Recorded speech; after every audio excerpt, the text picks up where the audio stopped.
Hello guys! Kamusta? Welcome back nga pala sa aking YouTube channel. So ngayong araw ay maglalaro tayo dito ng Prank Your Friends. Tama! Mangpa-prank na naman tayo ng mga kaibigan natin. Sino kaya sa mga kaibigan natin na to yung makikita natin dito?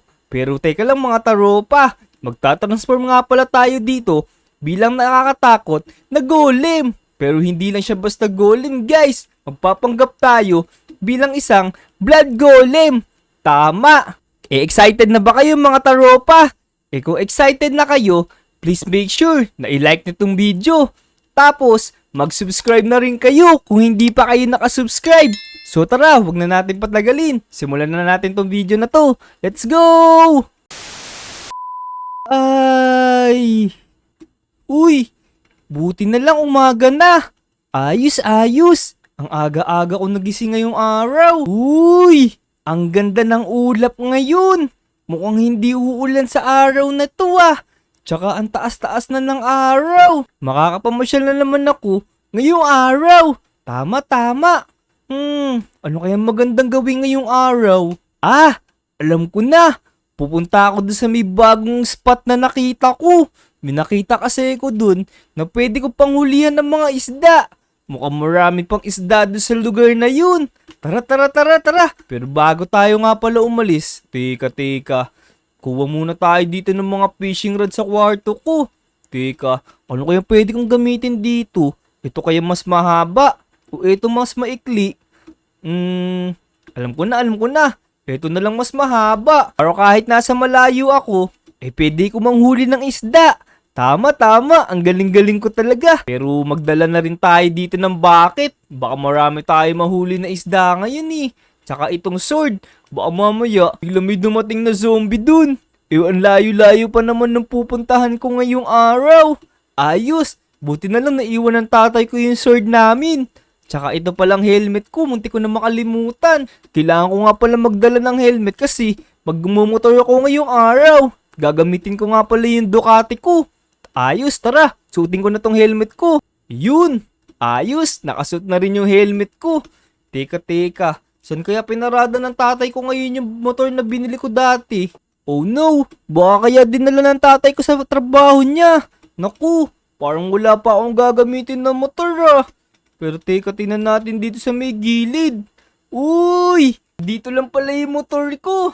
Namiss ko tong motor ko na to. Uy. Mukhang bagong linis pa to Mukhang pinaka-wash pa ng tatay ko. Pero teka, start nga natin baka mamaya hindi na to umaandar. Ayun! Buti na lang pala umaandar pa tong motor na binili ko. Tsaka marami pa siyang gasolina. Ayan kitang-kita dito sa may gauge. Ang dami niyang gasolina. Pero teka, parang ang boring-boring na manghuli ng isda mag-isa Sino kaya pwede kong ayain sa mga taropa natin? Parang wala naman dito sila Moira tsaka si Chanel. Sarado yung bahay nila. Alam ko na. Puntahan natin doon si JJ. Tingnan natin si JJ kung nandito. Pwede rin natin ayain dito si Peps. Teka. Baba muna tayo dito sa motor ko. Peps, tara. Manghuli tayo ng isda. Meron ako nakita na bagong lugar. Naku, parang walang tao dito sa may bahay nila Peps Mukhang umalis sila. Bakasyon na kasi namin ngayon. Pero ayos lang yun, tara. Try pa natin dito sa iba nating kaibigan. Baka nandito si JJ ngayon. JJ! Teka, parang wala si JJ dito ngayon Bakit kaya sarado yung bahay ni JJ ngayon? Siguro umalis sila ng nanay niya. Pero teka, katukin natin. JJ! Parang wala talagang tao dito sa bahay nila ngayon. Pero ayos lang yun, tara. Next time na lang natin sila ayain. Sigurado sasama sila sa atin next time. Tara, let's go. Malayo-layo pa ibabayayihin ko na yun Teka. Parang lumayo yung lugar na yun Teka. Bakit parang ang daming tao dito ngayon sa lugar na to? Parang nagkakagulo yung mga tao dito. Ano kayang meron ngayon dito? Tara nga. Maghanap tayo ng pwede natin mapagtanungan dito. Opo, excuse me po. Ito. Pwede natin itong pagtanungan. Tao po. Excuse me po. Manong. Pwede po ba magtanong sa inyo? Ano yan? Ano itatanong mo? Manong, bakit po kaya parang ang daming tao dito sa lugar nyo ngayon? Fiesta nga pala dito sa lugar namin ngayon Kaya maraming tao. namemesta dyan yung mga tao na yan. Uy, teka, ayos pala dito eh. Fiesta pala ngayon dito. Pwede pala tayo makikain. Teka mga taropa, fiesta din ba sa inyo? Mukhang malapit na yata yung fiesta sa inyo eh. Invite nyo naman si Kuya Vic para makakain ako ng andahan nyo. Haha, pero joke lang mga taropa. Teka. Naku, may sumampa dito sa motor ko. Hoy, Manong, motor ko yan. Oh no, mukhang nagustuhan pa yata ni Manong tong motor ko. Pero teka, mo na, sa kanya na muna tong motor na to. Mag-selfie muna siya dito sa motor ko. Tara, lakarin na lang natin. Medyo malapit na yung sinasabi kong lugar na yun eh. Nandito na ako sa may tunnel. Yan, diretsuin lang natin. Uy, ito na yung sinasabi kong spot to. Mukhang malalim to, tsaka mukhang maraming isda dito. Mukhang ang dami-dami ng isda dito. Ayos! Mukhang naka-jackpot talaga tayo dito sa lugar na to. Tara. Hagis ko na nga itong pamilwit ko. Yan, sigurado ako pagkakaguluhan nila. Oops! Ayun! May nakuha na ako na rokad. Ayos! Tara, kumuha pa tayo ng marami. Sigurado marami naman kakagat dito ng mga isda eh. Ayan, meron na naman. Yun! 10 hours later. Ayos! Pwede na to. Tara, balikan na natin yung motor natin dun sa may piyesta. Baka mawala kasi yun dun eh. Lalalala. Yun, malapit na rin tayo dito sa may piyestahan. Mukhang ang dami-dami pa rin tao dito. Yun, tara, let's go. Umuwi na tayo dun sa may lugar natin. Tara na. Woohoo! Yun!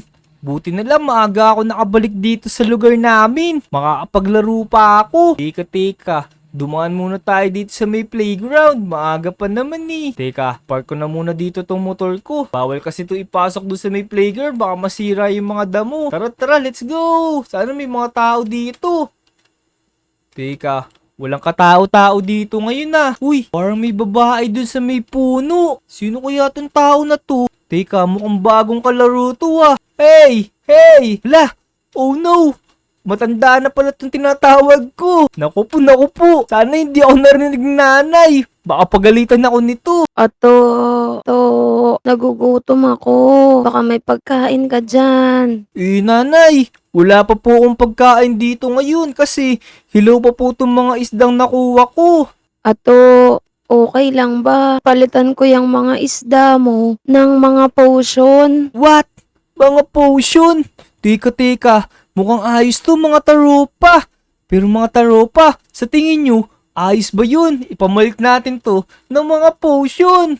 Kung ayos sa inyo yung mga taropa, mag-comment naman kayo dito ng ayos para alam ko kung ayos talaga para sa inyo. Yan, buti na lang nag-comment kayo. Tara. Nanay, ano naman po mga potion yan? Pwede ko po ba malaman? Meron ako ditong blood golem prank potion, mob potion, at normal potion. Uy, mukhang ayos yan nanay ah. O sige. Ipapamalik ko tong mga rokad ko. Ito po, 5 yan. Sa inyo na po lahat yan. Salamat, Ato. Eto, tanggapin mo tong una. Ito yung blood golem prank potion. Ito yung pangalawa, yung mob potion. At itong pangatlo, ito yung makakapagpabalik sa'yo sa normal. Uy, ayos to nanay. Makakabalik pa pala ako sa normal pag ginamit ko itong mga potion na to. O sige po. Maraming salamat. Pwede ko na i-prank yung mga kaibigan ko. Sige, Ato, mag-ingat ka ha. Opo, sige po. Bye-bye po. Ayos. Sino kaya mga taropa natin yung pwede nating i-prank dito? Alam ko na. Hintayin natin magabi. Tapos, mamusyal tayo sa mga bahay nila. Tara, let's go! Ayun! Gabi na rin mga taropa. Ayos. Pwede na natin itong mga gamitin. Yung mga binigay sa atin ni nanay. Alam ko na, gamitin na muna natin tong mob potion. Papalit ako bilang isang wither. Sigurado magtataka sila bakit may wither dito sa may lugar na to. Tara. Let's go, inumin na natin tong mob potion. Eto, inumin ko na. Yan. Ayun. Isa na rin tayong wither. Sino kaya ang uunahin natin? Alam ko na. Pumunta tayo doon kay Kuya Tang. Tingnan natin kung nandun siya. Naku, sana nandito si Kuya Tang para matakot natin siya. Alam ko na, sa may gilid ng bahay niya, salamin naman kasi itong bahay niya, makikita niya yung mga tao dito sa labas. Uikot-ikot tayo dito. Kuya Tong, lumabas ka dyan. Bilisan mo, may tumatawag sa'yo dito sa labas. Parang walang tao dito sa may bahay ni Kuya Tang ka. Oh no, sayang naman, hindi natin siya mapaprank. Pero alam ko na, dito naman tayo sa may bahay ni Esoni. Kasi glass din tong mga mga pader niya. Makikita tayo sigurado dito sa may labas. Esoni, lumabas kayo dito. May naghahanap sa inyo. Dito tayo. Tingnan natin baka nandito si Esoni. Mahilig pa naman tumambay sa may terrace niya yun. Woohoo! Lumabas kayo ngayon dito. Nandito ako. Mukhang wala si Esoni dito. Mukhang sa iba siya natulog. Wala siya dito sa may bahay niya. Oh no, ang malas naman. Pero teka, maglibot-libot pa rin tayo dito. Baka sakali may makita tayo dito. Naktaro pa natin. Uy, teka, parang si Kat to. Gabing-gabi na, naglalaro pa rin siya dito sa may playground. Alam ko na, magpalabas tayo dito ng mga baboy. Maglagay tayo dito ng mga baboy. Yan, damihan natin yung mga baboy dito. Sigurado ako matutuwa si Kat dito. Tsaka magtataka yun. Bakit may mga baboy dito? Gabing-gabi na, may mga baboy pa din. At ang cute nila oh. Saan kaya galing to? Baka may mga nakawalang alaga dito. Kahanapin to nung may-ari. Psst. Sa akin yung mga baboy na yan. Tumingin ka dito. Oh no! Ano to? Bakit tatlo yung ulo niya? Bakit may wither dito? Tumakbo ka. Gabi-gabi na naglalaro ka pa dito. Ayun na ako, takbo. Oh, sorry po. Uuwi na po ako sa amin. Ayun, sikat talaga. Gabing-gabi na naglalaro pa rin dito sa may playground. Ano ba namang klase to? Pero buti na lang, na-prank natin siya. Mukhang takot na takot sa wither yun. Nagtatakbo siya sa kanila. Pero, teka. Magpalagay pa tayo ng mga effects na thunder. Abulin natin siya. Ito pa ako. Eto na ako. Umuwi ka na. Sige na. Magtago ka na dyan sa may bahay dyan. Naku, dito na lang ako magtatago sa bahay ni Vic. Ayun. Doon pa siya nagpunta sa may bahay ko. Ayos. Teka mga taropa. Ano naman gawin natin? Mag-transform naman tayo bilang isang blood golem. Inumin natin tong blood golem potion. Let's go. Ayun! Sakto! Naging mukha na tayong golem. Kulay pula tayong golem.